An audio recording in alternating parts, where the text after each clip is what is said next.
God promises in Psalms 147, verses 3 to 5, He healeth the broken in heart, and bindeth up their wounds. He telleth the number of the stars. He calleth them all by their names. Great is our Lord, and of great power. His understanding is infinite. The Bible tells us that Jesus has wounds from the cross, not scars healed over.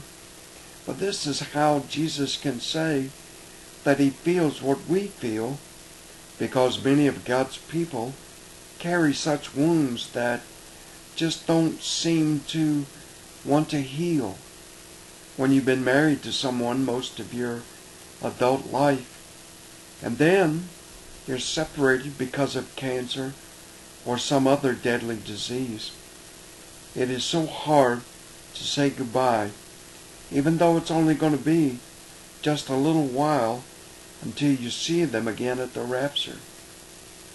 I love how Preacher told us that heaven is not billions of miles away, but just through the door. You take just one step and you're there.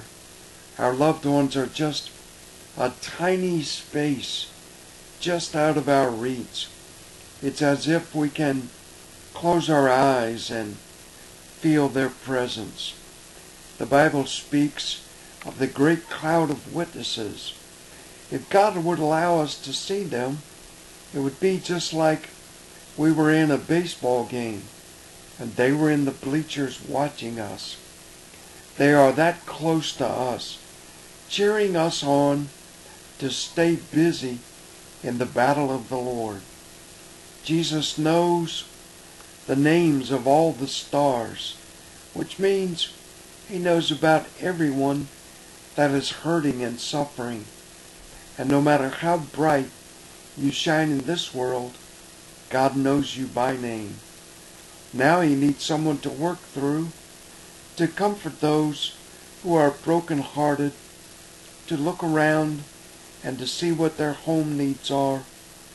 2 men came by our house the other day, and they were so encouraging to us. Jesus knows about your wounds, and He's preparing someone to come and help you even right now as we speak. He healeth the broken in heart and bindeth up their wounds. And that is God's promise to us